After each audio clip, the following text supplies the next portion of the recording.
croise, il y a une masse qui vient, qui prend à l'intérieur, qui fait une rotation. La deuxième main va venir avec le pouce coulisser à l'intérieur du col. On vise à faire une compression sur la carotide de son côté.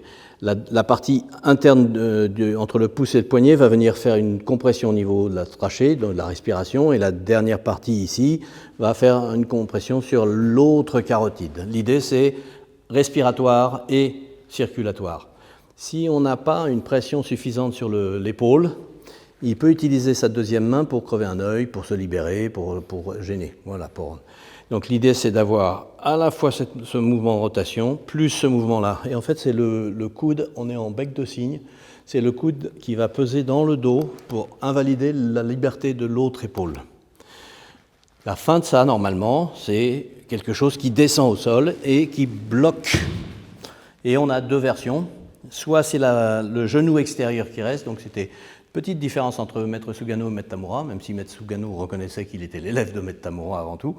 Donc une possibilité comme ceci, ou bien l'autre genou qui permettait de remonter plus vers l'aisselle et de bloquer la respiration plus facilement. Les deux ne sont pas incohérentes.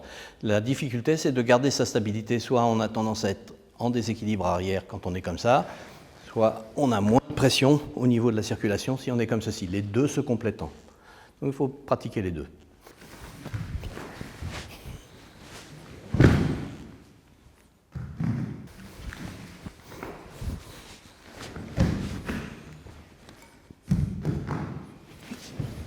Ce sont deux applications en renversant les rôles.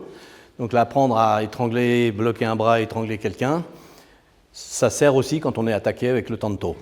Une variation par rapport à ça. Dans la même famille, on passe devant, chokusen, et on est là.